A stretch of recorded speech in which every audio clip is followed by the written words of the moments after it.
So I wanted to welcome everyone. My name is Millie Donovan, and I'm the Youth and Adult Services Assistant here at the library. And on behalf of everyone, Michaela, Carla, myself, and Belinda, we want to thank you for continuing to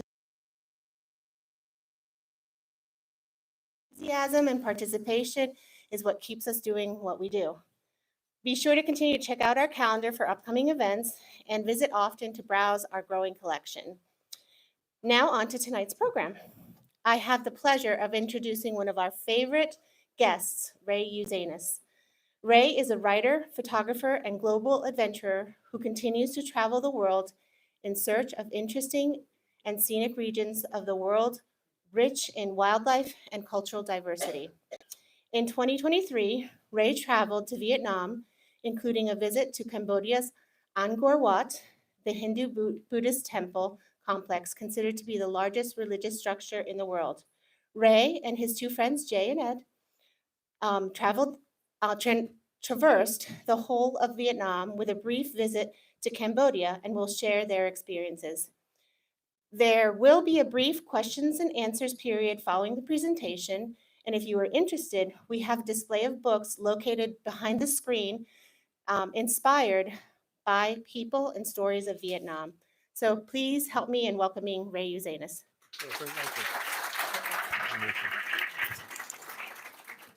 Okay, you hear me okay?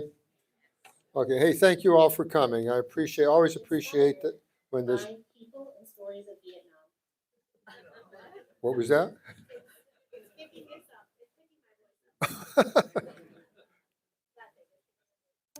Can I continue? Okay.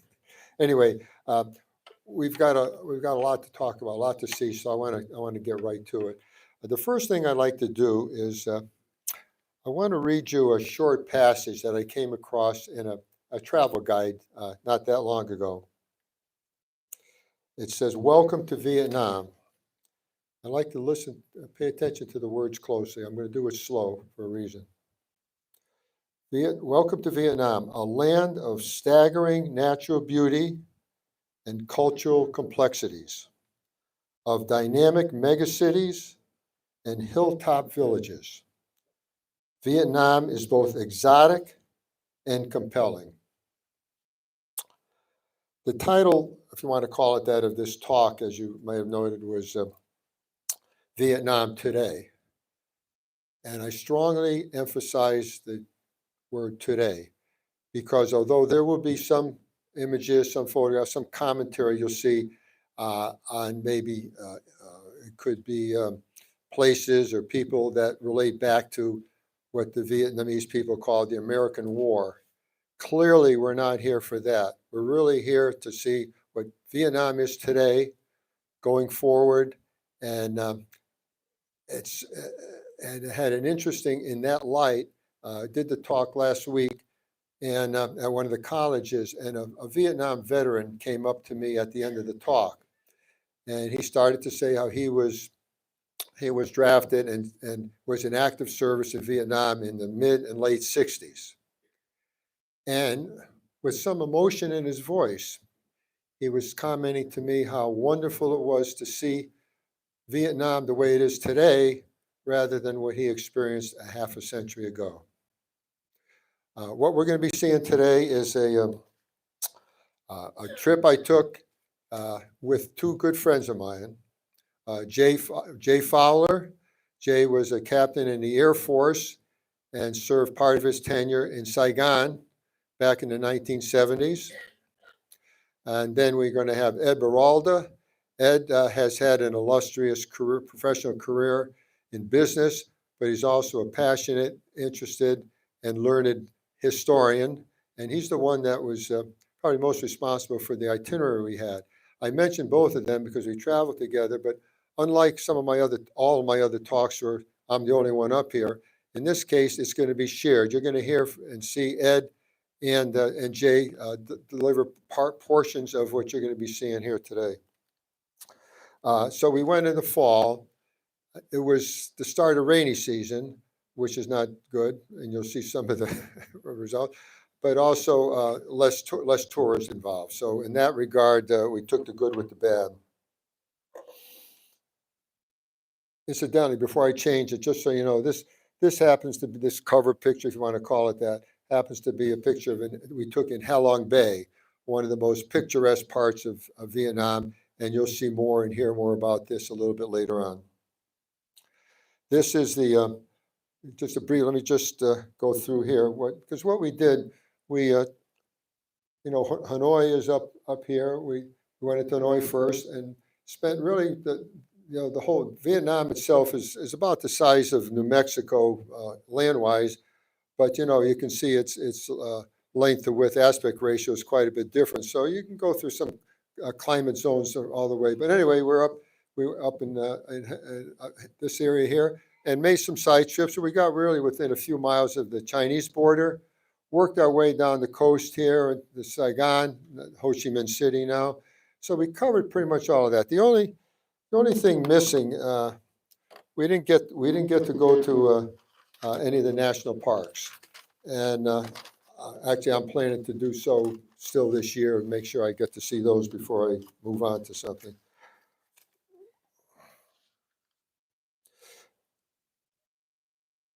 What is this? This is Hanoi. This is our first sightings of Hanoi, and I guess it can best be described. It's the capital city, of course, and second most populated city in Vietnam. It's about 10 million people, and as we were told, 6 million of these motorbikes, and they're with you everywhere. And you'll see more scenes of that. Just really bad weather doesn't deter the bikers.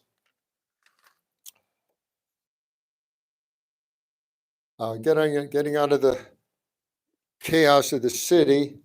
This here is the Ho Chi Minh Complex and Mausoleum.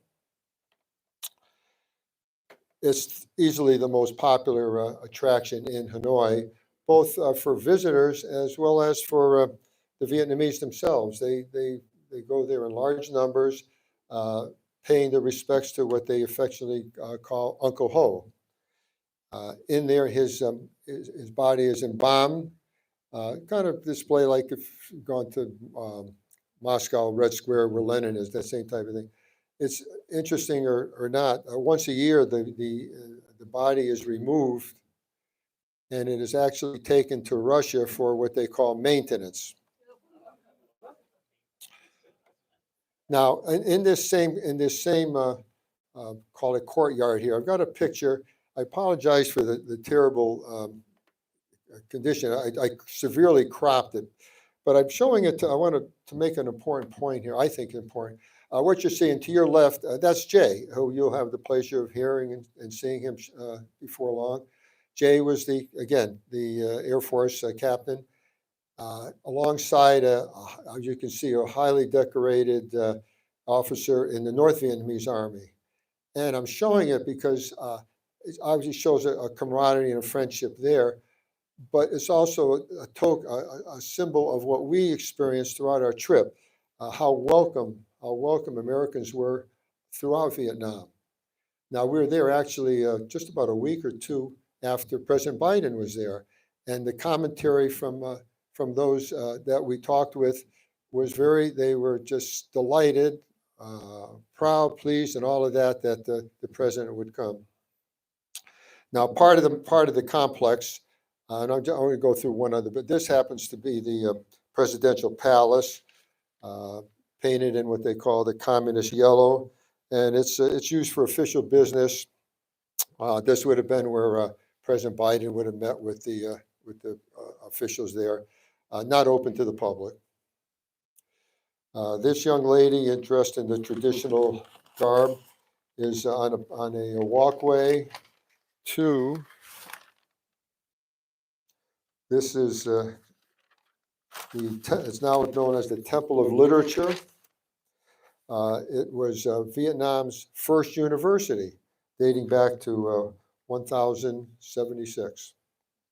Now, with all this, a lot of walking around there. These areas are quite lengthy. So, Jay and Ed happen to be big coffee drinkers, and they're looking around for cafes. Where do I get my cup of coffee? And they came across a couple of places where they had the sign for egg coffee. What you're seeing here is exactly that, egg coffee. I think it was Ed that described it as kind of the taste of a tiramisu without the cake. It's made up obviously of coffee and sweetened condensed milk and an egg yolk. And it really was surprisingly good. And if you would have noticed in some business sections recently in the paper, Tim Cook, the CEO of Apple Computer, was over there just this past week. And one of the photos of him was him having just what you see here, egg coffee. So we travel in good circles. Very briefly, what's popular up north is what they call the water puppet show. And they go on, basically it's recreating they do stories, they recreate the daily life of the villagers in the northern part of Vietnam. They're manipulated, the puppet and puppeteers are behind the screen there, and with bamboo poles attached to the figurines, they manipulate them in that fashion.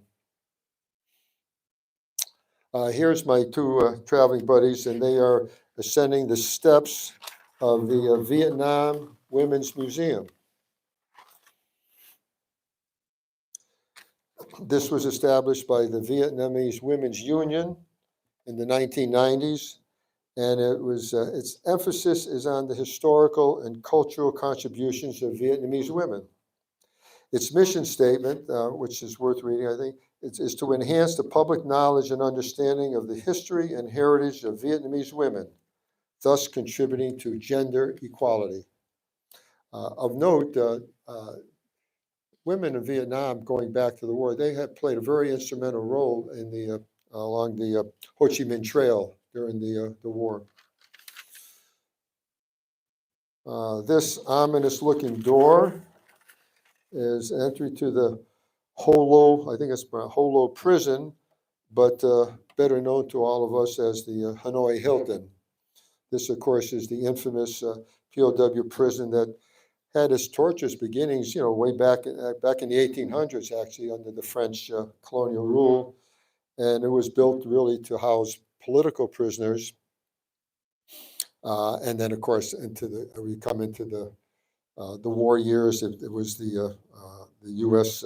POWs housed there. The most notable, of course, being John McCain. There's only right now. There's very little of it left. These two scenes I'm showing you are recreations, and you can see these are, would be the native, the Vietnamese people that would have been held prisoner of families and individuals, by the French colonial. To the victor belongs the spoils, I guess. So outside the military museum is remnants of what you see here. But at this point, I think, let's get out of the city. Let's go look at the beautiful countryside of Vietnam. And who better to do that with one of my traveling partners. And the way I'm going to introduce him, although here's Ed. Just grab my water. Thank you. Thank you, Ray, and thank you, everybody, for being here. From Hanoi, we then traveled to a place called the Lokai province, which is right up on the Chinese border. And it's about it's as far north as you can go, but also about as far west in the country as you can go. Home of the largest mountain in Vietnam at over 10,000 feet. It's a pretty special area to visit because the topography is so different than the flatlands down south, but also special because it didn't open to tourism until 1993. Our guides told us they see a lot of Europeans, they also see Australians, but actually see very few Americans. So for the three of us, it was a special place to go, knowing that we were amongst maybe a small group of Americans that go there on a regular basis. What you're looking at here is a terraced rice field. I envision rice as being in the flats, but it's all mountainous area up there. And these terraced rice fields get passed from family to family, and some of them may be as much as 200 years old. One of the things we learned, and I didn't know it, is that Vietnam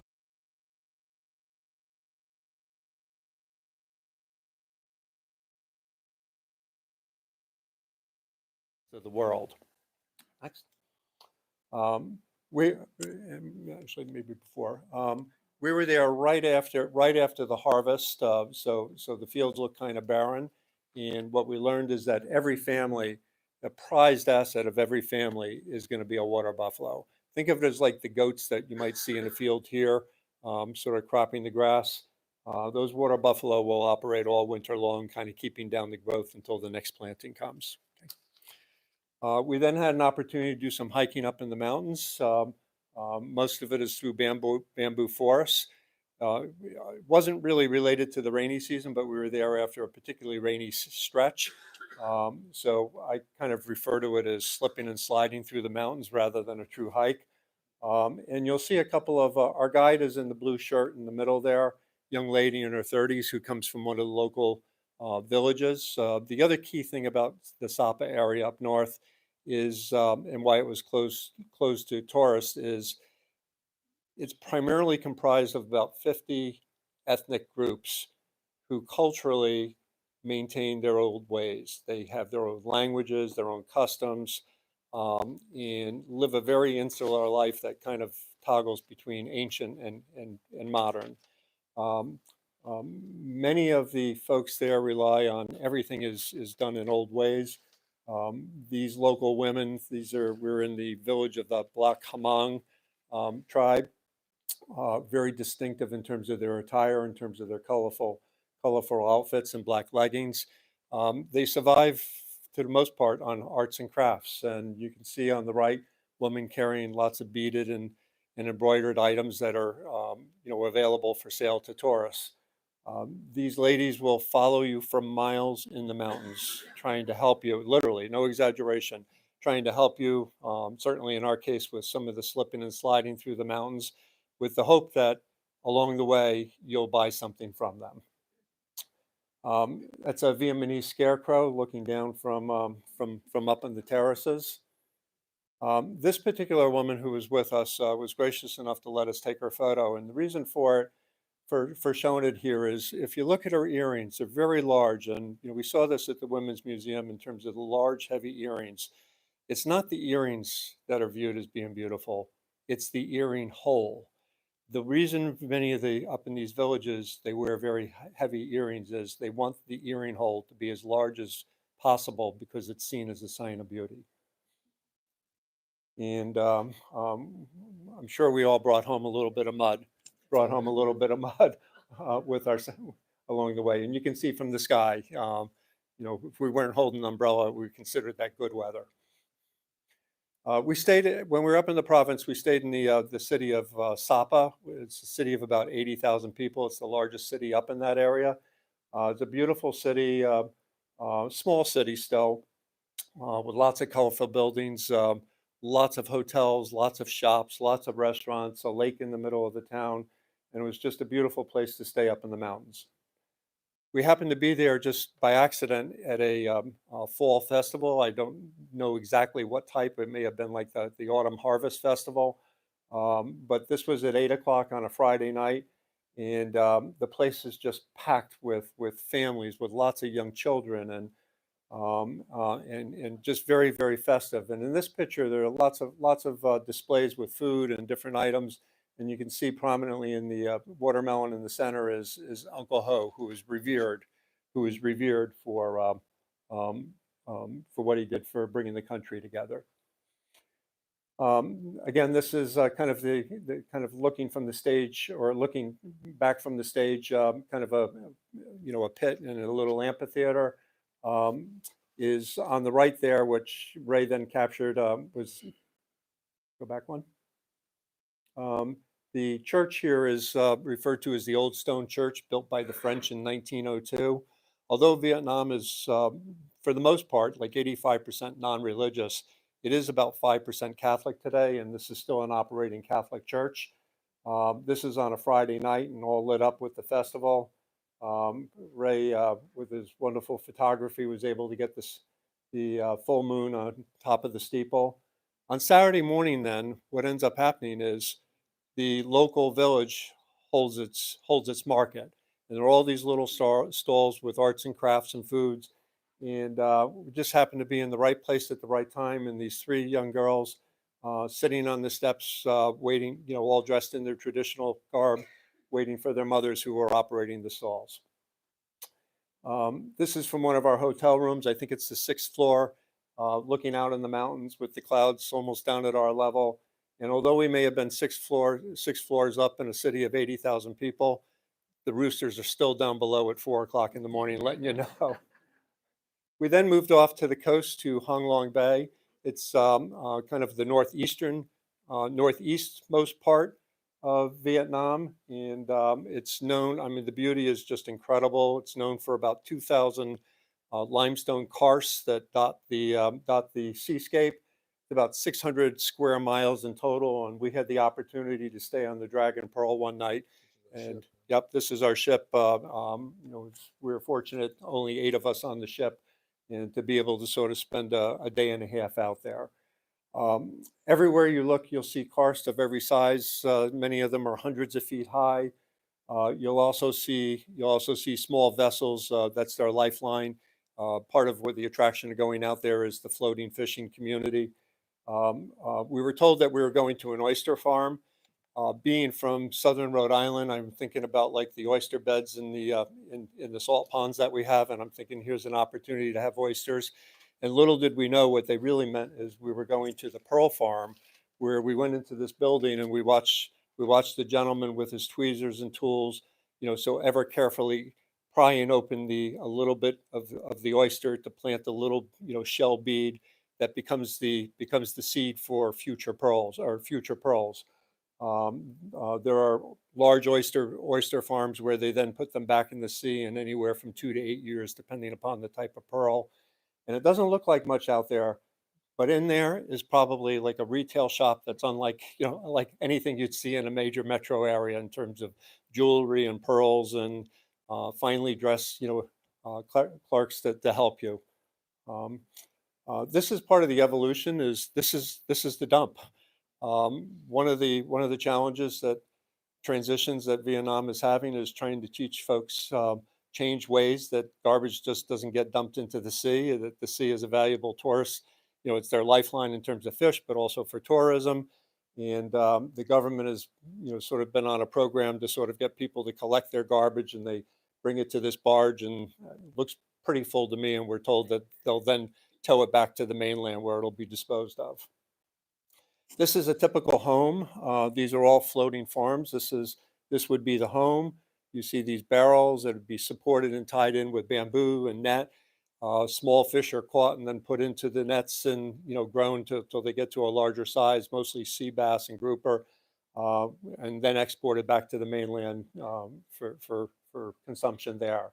In the daily life, you see you don't see any here, but in daily life, you see kids out there playing on their docks, and you see the family dog, and they've got a floating school. I think we were told there are about 80 children that go to school, and they just live out in the sea, miles offshore. No trip or photo, from Ray wouldn't be complete without just a spectacular sunset.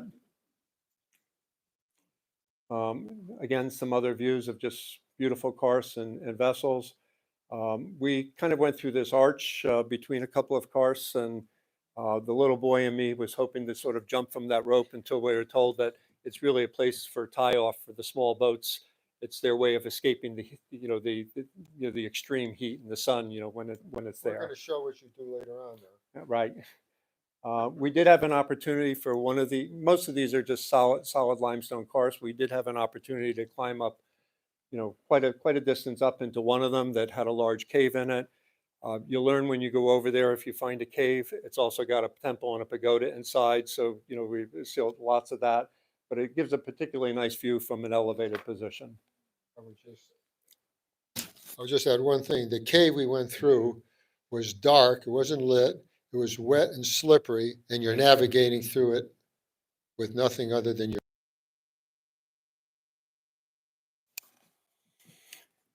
A little bit of kayaking opportunity while we were there. There's Jay leading the pack. Another vessel. Keep going. This, as we toured the bay, you sort of transfer the large ship into the smaller ships that vessels that paddled vessels that hold about 10 people. This woman was the guide on our vessel. Initially, my thought was, she's wearing the scarf because, the whole world is still concerned about COVID.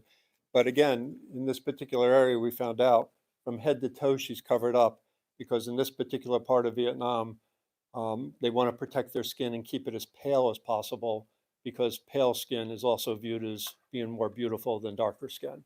And that's amongst their own population.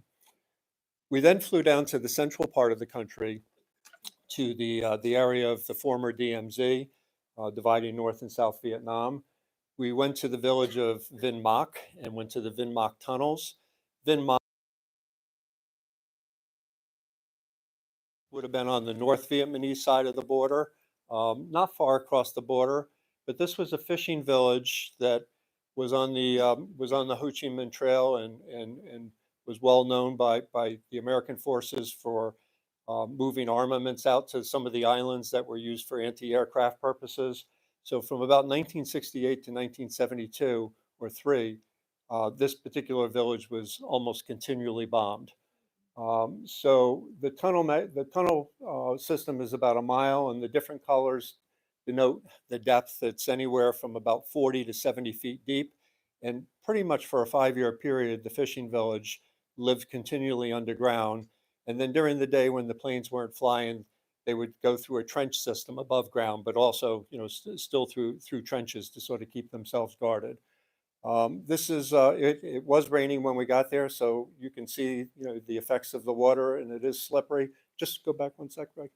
I just want to point out is you'll see like a little opening here on the side, but as you get down into the main level of the tunnel, there are lots of these little nooks, which are were the living quarters for the residents. Next. So this would have been, for one particular couple. Next is for a family of 4. Then there would have been the maternity ward. I think we read that I think 7 children were born during that period down in the tunnels. We're then, again, on the former North Vietnamese side, had the opportunity to go to a military cemetery, North Vietnamese military cemetery. Next. This cemetery, we were told, had about 10,000 graves. What's really notable is when you read the descriptions of most of them, almost all of the descriptions are the same because almost all of them are unknown. They do have a process, we understand from time to time they are able to identify and, they'll change it, and, we could sort of see some that had a name and date, but many of these are unknown. Interestingly is, although you see this in North Vietnam, you see nothing similar in South Vietnam. There is doesn't appear to be any recognition in a celebrated way of the role that soldiers on the other side had. This is right at the DMZ at the Ben Ha River. This would have been on the North Vietnamese side. It's now a symbolic flagpole, but during the war, the pole would have been filled with speakers blaring propaganda to the south, and then on the south they would have had their own blaring propaganda north. At the river, we're on the south side of the river. This large monument here is, translation of it is desire for reunification, and it's a mother and child calling out for their family to return following the American War. We then moved to the city of Hue, which was the capital of Vietnam from early 1800s to mid 1900s. And was built, I think it was a succession of about 13 emperors. And it's a complex that is about 6 miles of walled and moated community. And there's walled city within walled city. So you have this, the largest is the Citadel, moving into what's called the Forbidden City, which is where the emperor would live with his wives and concubines. Here's a great shot of 6 miles, 1.5 miles each, 4 sides, 6 miles total of moated and walled city. A lot of beautiful architecture. A lot of it is also restored following the war. For those that enjoy ginkgo trees, just decades old and just all over, just tremendous beauty. Next. This is in the Forbidden City. This is a passageway between a couple of buildings. This would have been used by the emperor and his family to sort of move between buildings. And this is just a pretty building, and all the doors represent sort of Vietnamese air conditioning. This shot from inside looking out, again, would have been the Forbidden City would have been walled, and you can see the effects of the war. But this bombing, this damage was caused mainly during the Tet Offensive of 1968, and the North Vietnamese coming down to the south side to take on the Americans. From there, we moved a little bit south down towards Da Nang and Hoi An. Coastal roads along the South China Sea, some of it along the coast and in inlets, and some of it up in the mountains. And they're just long stretches of really undeveloped, or minimally developed areas. And you'll see boats everywhere, even amongst, you'll see some of the major cities like Da Nang. You'll still see old ways in terms of the boats and the fishing. Here's up on one of the passes, one of the high passes that we had to drive through. You'll see the city of Da Nang. This is the third largest city, I believe, in Vietnam in the distance. We had the opportunity to spend a few days in Hoi An, which is just a fascinating, fun place to be. It's a city of 120,000. They say it's about 70% dependent on tourism, and during the peak tourism season, the population increases tenfold. There's a river that runs through the city. In the background, all the shops and restaurants. But through the city, and late in the afternoon, it comes alive, and all these lantern boats, they're called, sort of light up and take tourists up and down the river. And Ray and I found out when we were out walking around one evening is that it looks like a lot of fun until the sky opens up and there's nowhere to run. Just like you, I had to wait to see this photo because I didn't get up at sunrise with Ray to see what the city looked like. We had an opportunity to spend a day out, a little bit outside of Hoi An, going to a fishing community. This is actually a form of traditional net fishing. It's a large net that's suspended by very large bamboo poles. Kind of through the net there, you can see this little platform, and it's kind of built with bamboo and has a platform for somebody to sit, and has kind of got a bicycle type, or paddle boat type apparatus. And one gentleman operates all of this. And when it's time to sort of bring the fish in, he pedals and pulls it all up, and there's a little trap door at the bottom, that they can pull the fish out. And then when it's time to fish again, they just lay it out and, and let nature take its course. This is a kind of a different net fishing off of one person off of a boat, and quite a operation, to sort of art form to watch him throw that out. It's a big open net, but it's these weighted magnets that sort of, once it goes in the water, pull down and allows it to sort of close itself so that he can then pull up the fish. Jay, Ray, and I all had an opportunity, and we were served lunch even though we were not successful. You can see a theme here that life is all about the water. Large stretches of beach, and just boats are pulled up wherever. This is a great example of a modern city. This is the city of Da Nang, modern city, but still with the old ways. Traditional basket boat, which are also used for fishing. We were out one morning going from one place to another, and caught this scene of a couple of large barges in the background, large modern boats, and then in the foreground you've got a fishing boat that had come in because they do their fishing at night. And here you see this long line of people pulling in the lines and sort of getting them ready for the following day. Um, right in the view of a modern city. Next to Da Nang, there's a place called Monkey Mountain, which exactly as it sounds, has a lot of monkeys. Are very camera shy, so we have no shots of them. But it's a place that gave a wonderful view from the city. And from the top, once you get to the top of it, wonderful parks and outdoor areas. And as you can see, kind of children will still steal the show any day. Um, in the city, going through Da Nang, there's a major river that goes through it, and there's some wonderful architecture. This is a bridge they're very proud of, the Dragon Bridge, which obviously it looks like a dragon. We're at an outdoor park on one end of it. We're at the tail end of it, but what we're told is at nighttime when the sun goes down at the other end of it, the bridge breathes fire out of the mouth of the dragon. Another.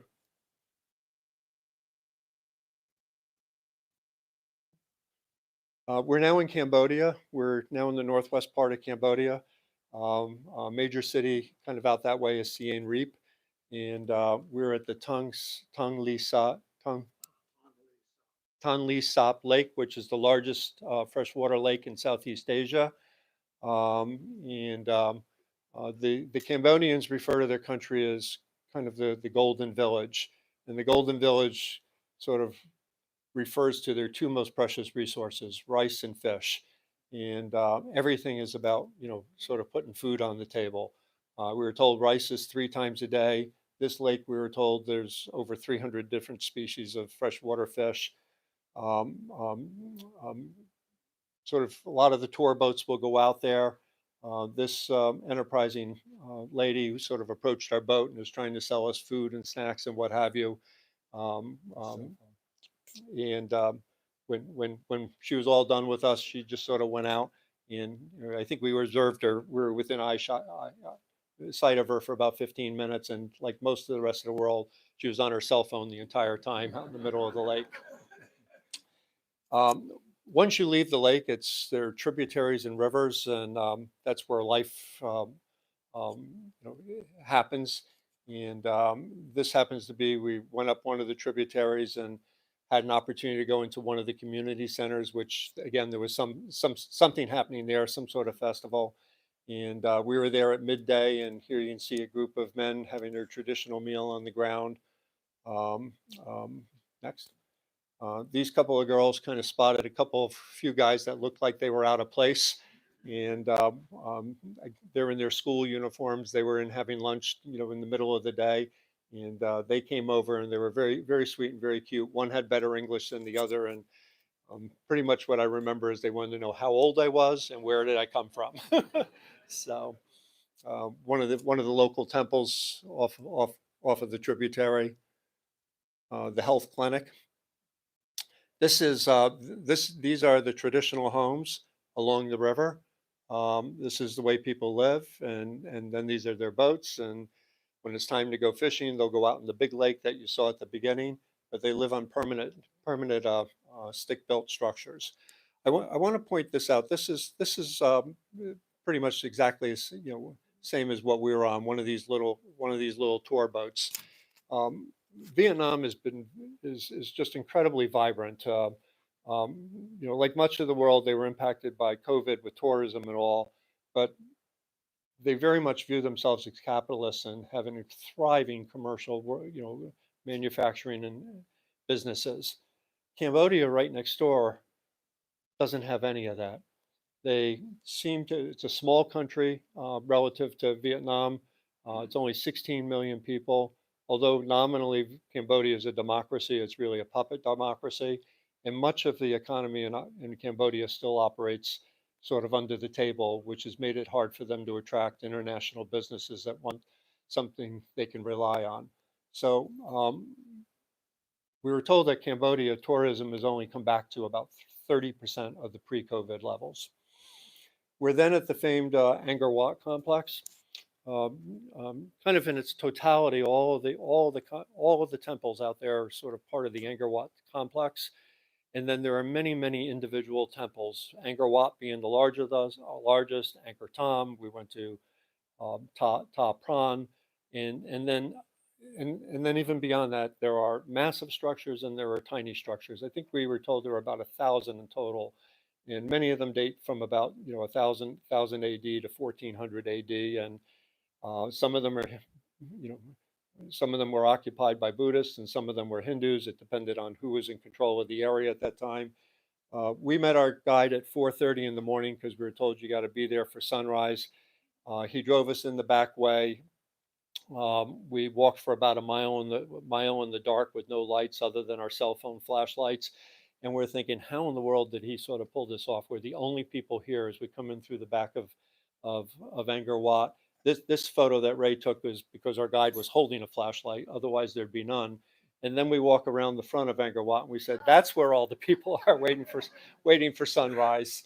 Um, that's the quintessential view of Angkor Wat. Looking across the lake with all the other tourists. Depending upon the time of the year, the direction of the sun, and obviously the sky. We don't have a spectacular sunrise to show you, but that's kind of the moment everybody's waiting for. This is Angkor Thom, the second most famous of the temples, and you'll see a close up, but throughout there are just all these carved sculptures of this particular face, and nobody knows for sure exactly who it is. This is after we're able to go up to a higher level into the second story of one of the temples. You can see looking out, you get to see the sheer size way in the distance there. It's kind of a little balloon, tourist balloon that's I call it a tethered balloon for people to get up and take a view. Wonderful shot from Ray of, I think we're at Angkor Wat, at the big temple looking across at one of the smaller ones, and here are a couple of monks, waiting for their morning prayer. It wasn't raining. You see a lot of blue and white clouds, and just when the sun is out, it's intense. And this particular group of Korean tourists, were all using their umbrellas. It's hot. Yeah. Yeah. Yeah. So we were told there are only two seasons in Vietnam: wet and dry, but always hot. This is Ta Pran, one of the other temples. It was, laid in the forest for hundreds of years. What's unique about this one is it was built without mortar, so it made it more susceptible to the roots invading. When the jungle moved in, and I think it was decided to sort of let some of these trees, remain rather than trying to figure out how to remove them. This particular temple made famous by American movie Lara Croft, I think the Tomb Raider. And again, we're sort of finishing up at Angkor Thom. You see the face up there. What I want to point out here is this is a little, here's a statue of a statue. Somebody put a sort of a gold sash over it. But what's unique about this statue is it's one of the only ones that we saw that had a head. Over hundreds of years, vandalism has been an issue, and throughout all the complex, you see very few complete statues. And we were at Angkor Wat at 5 in the morning, and then we returned at 5 at night to see if we could get a sunset, and you can see the sky. And these are all Ray's photos from a distance with his incredible zoom, sort of beaming in from quite a ways out. I think that finishes you off. Yeah. You're done for a while. Now we're going to be moving on. Don't worry, he's coming back. You're not done with him yet. Next, we're going to move on to the Saigon region, and who better to talk about Saigon than the military man that was stationed there half a century ago. So here's Jay. Thank you very much, Ray, and thank you everybody for being here on a cold, blowy, and somewhat damp evening. We're kind of looking from a tributary viewpoint at the front of a boat out toward one of the main branches of the Mekong River. The Mekong River is a major source of modern commerce thousands of years. And you notice the interweaving trees that are the fronds and so on from the palms that are reaching over. And this whole area where we were at the time, this is out toward the Bien Tri province, is heavily forested. Lots of coconuts being harvested, sweets being made. Mekong mud is being used to make bricks from which they make buildings. Let's move on. Okay, and this is this is a typical daily market.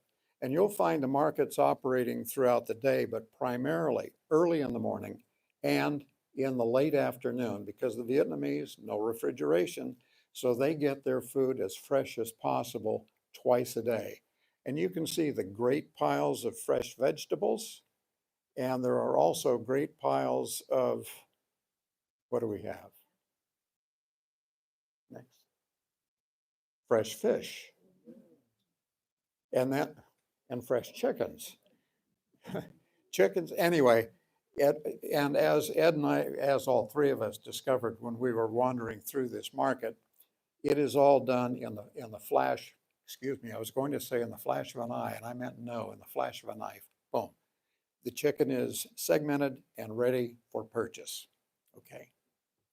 As we were by the riverside that one day, this lady at a riverfront village prepared a meal for us, and it was a fresh caught river fish that was baked, flaked, scraped and segmented, and then rolled into rice paper wrapping for us. And we were also, there are other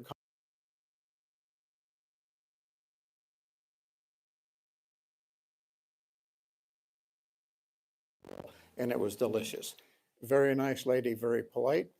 One of the other samples of things, I'm not quite as adventurous an eater, I think, as Ray and Ed are. They ate everything that came their way. Anyway, in this one, I think we have not octopus, but squid, and plus the shrimp in the background. And both Ed and Ray, especially Ed, was raving about how delicious these were. Okay. Now, this is a typical, I was going to say Vietnamese delicacy. Yeah, not really. What it is, it's rice wine in which you will see cobras.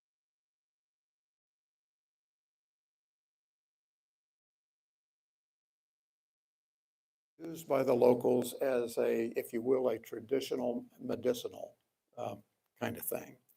You know, old Dr. Smith's Wild West, well, yeah, you get the idea. In Saigon, the tall building in the background is number 81. That's 81 stories worth of relatively new structure. And the other buildings surrounding 81 are also relatively new. When I got off the airplane in 1972 at Tan Son Nhut Air Base, none of this was there. The tallest building was probably the Ambassador Hotel, and that was 3 stories, or no, the former U.S. Information Service building that was about 6 stories. Go ahead. Oh, yeah. You remember that Ray was talking about the motor scooters and so on in Hanoi. In Hanoi, there's a lot of horn honking and light flashing. Interestingly, in Saigon in the daytime, it's all very polite, not very much in the way of horn honking or light flashing. However, when you get into the night, things change a little bit, including where the motor scooters run.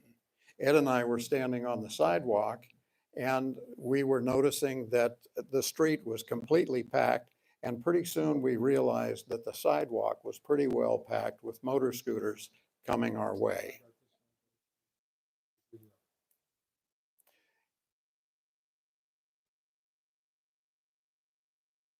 So this is what we were seeing when we looked over our shoulders. We're walking on that street. Well, we were walking on the street. Then we started dodging into doorways, and pretty soon Ed said, you know, we need to get out of here, which we did.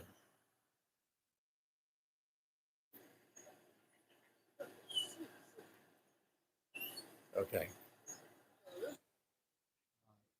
Remember the sign about how to cross the street? Oh, yes, the sign about how to cross the street. You kind of, well, they didn't look left and right. They kind of just held their arms out and just started. And the idea was you never stop. You keep going and you don't back up, because otherwise you will be, you know, something that, anyway, you will get run over big time. This is what used to be the South Vietnamese presidential palace, which was a combination combat operations center, if you will, down in the 3-level bunkers below where they had all their communications, very powerful communications equipment, teletype and so on, maps of what was going on and where it was happening. In the second 2 floors, back one, Ray, thank you. In the second 2 floors is where the business of state went on.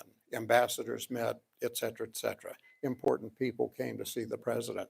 The president's family lived in the very top floor where you can see the white curtains in the windows.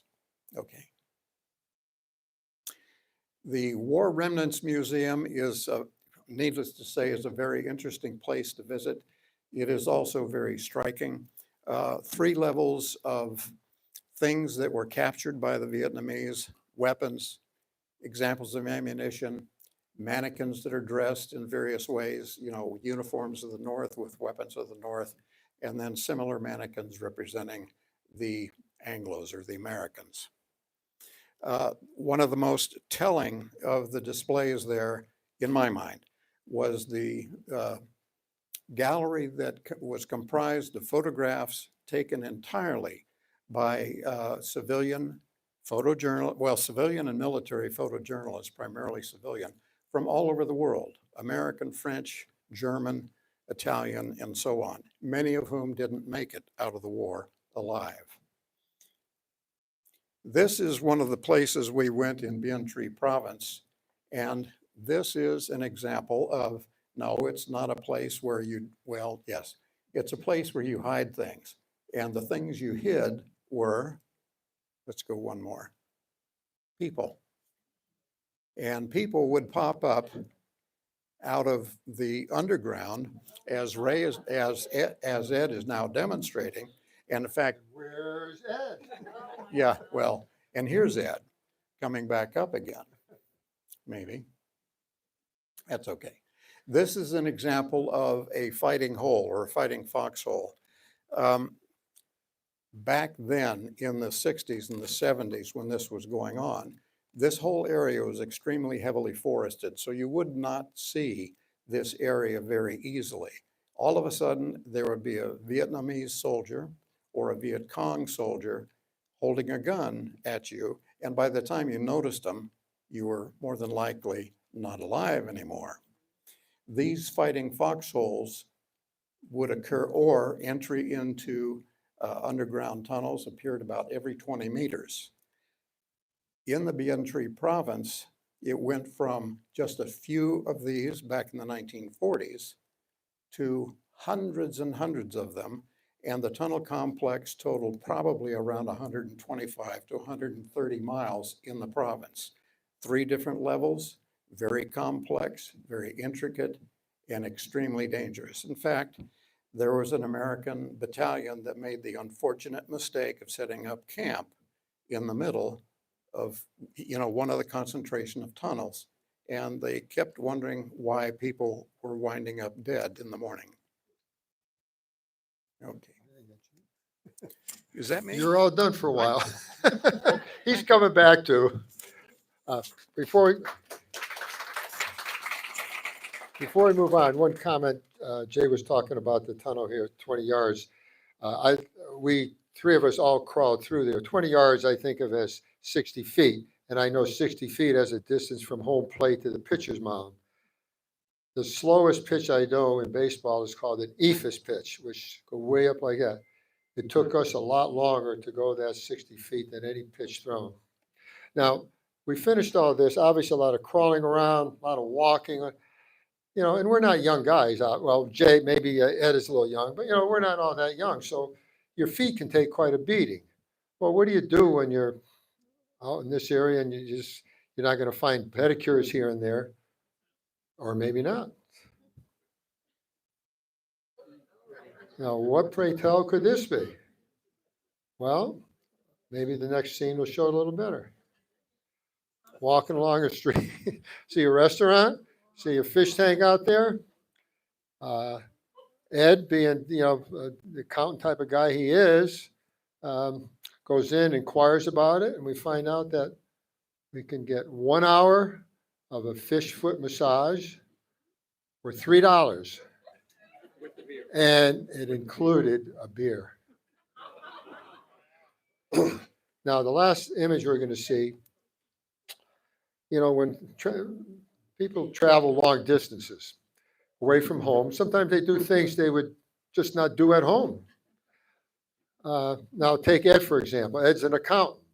Accountants have a certain, conservative, you're not going to see them doing much more than pen and pencil type of thing. But you get a long way from home, nothing bad, nothing different, but you can suddenly become somebody else. So out in the middle of the water on a boat, nobody around, but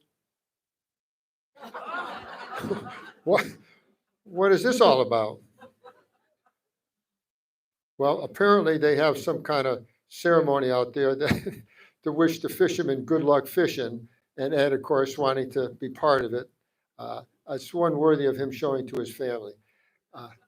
Now, at this point, we're running good on time. At this point, there won't be any photos, but in the context of what I spoke earlier about Vietnam today, what it's like, what I am going to have, we are going to do for the next few minutes before we get to questions, I'm going to ask Ed and Jay to come back briefly and talk about what we perceived as everyday life in Vietnam, what these people deal with. Don't forget, it's a communist country. They don't have the freedom of the press. They have human rights issues. I had an issue when I first got. I like to send pictures every day through the social media, whether it's Facebook or Instagram.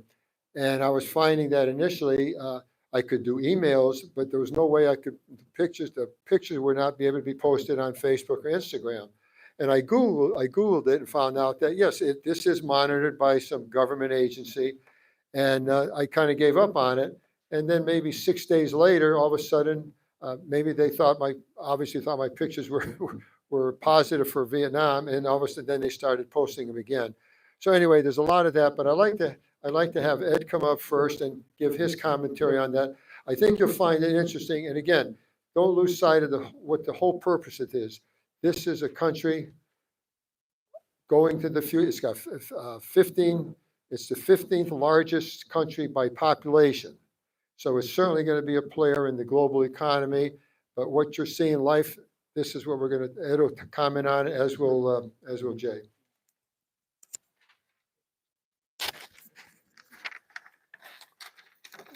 There's an awful lot that you can't, where I was just a little too young.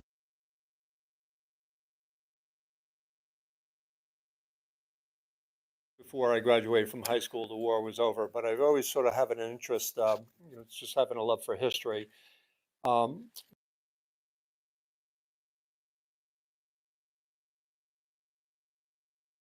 Having us there, and there were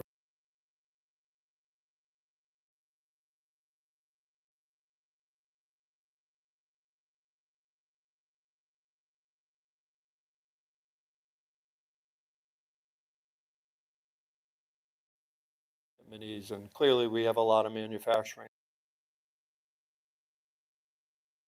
In us is about not liking the Chinese. That the Vietnamese have very, very much depended on the Chinese. When we spent our few days up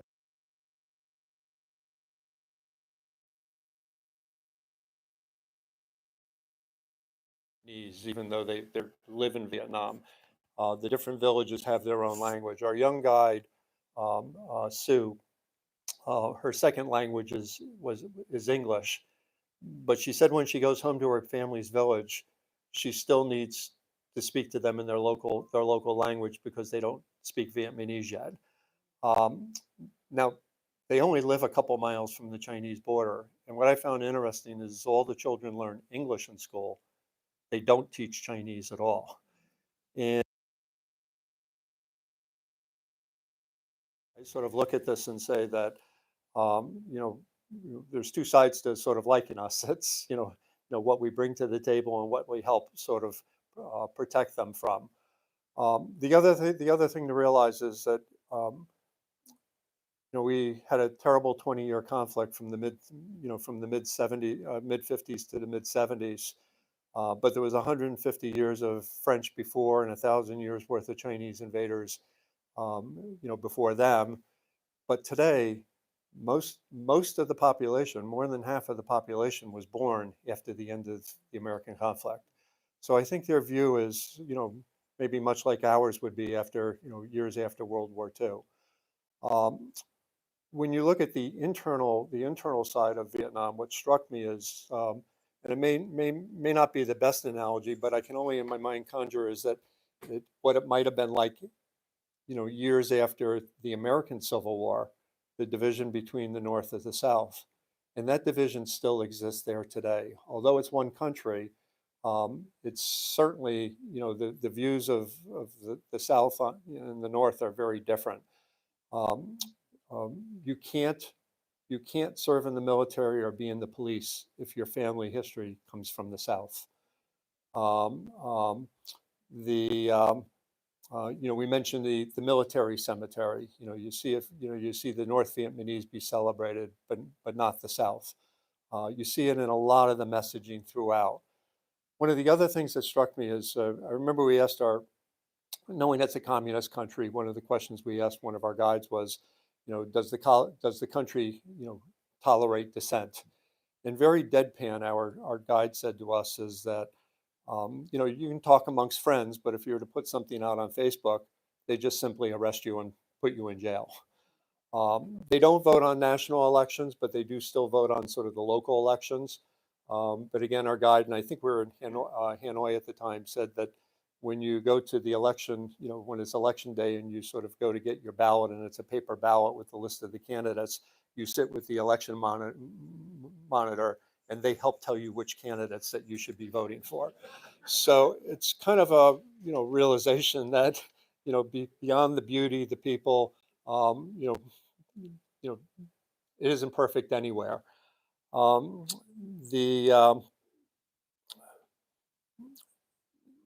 There's, as a communist country, I sort of had this vision and I sort of had this notion that, they take care of everything for the people. But what we learned is in Vietnam, there's no public education. So the only education let me qualify that. There are state-run schools, but you can't go to a state-run school unless you're a member of the Communist Party. So if you're not in the Communist Party, your only schooling availability is private school and having to pay from primary school all the way up. One of our guides said that, I don't know what he made as a guide, but his wife works in a factory and said she makes about $500 a month, and said that, for their two young children, the cost of school is about $130 a month each. Healthcare is another one. There is no healthcare system. It's all private pay. So during COVID, it was when the country shut down. I mean, it was just worse than we could ever imagine. One of our guides told us that, I don't remember, it was him or his brother had to sell his house. And then, there was somebody in the family that needed an operation. They had to sell the house. They sold the car. He sold the motorbike, moved in with his brother. For all the faults that we can all point to, when we read our own papers in terms of, our problems here, it seems to be a little bit universal. And, but, I've been very fortunate to travel a lot of places, and there are a lot more places I'd still like to go. But, when we came back from this trip, and, I told my wife is, you know, I would sign up in a heartbeat to go 6 months from now if, you know, the opportunity presented itself. I just found it so intriguing and, you know, such a wonderful place to be. Jay? Before I turn it to Jay, would you believe all that came out of that guy's mouth? Jeez.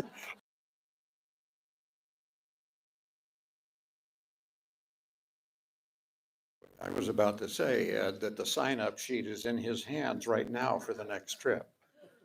I think that, as you've seen, what we experienced was very new to all of us. I mean, I had been there before, but that was 50 years ago. That was then, this is now. Things are much fresher in mind and much, much more current. I was impressed with the smiles.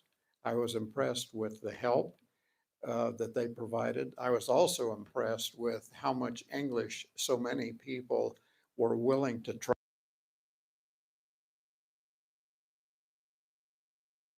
Which was pretty close to zero. You know, one of the things that you as travelers or when you meet new people, you may notice someone smile, but how many of you also look into the eyes of the person that is smiling at you? And the question is, does the smile reach the eyes? And I think what I was noticing is the smiles were sincere and they reached, you know, it not only transformed the face, but it transformed the eyes. And I would like to think that there was a little bit of a connection between the two of us. Our guides were very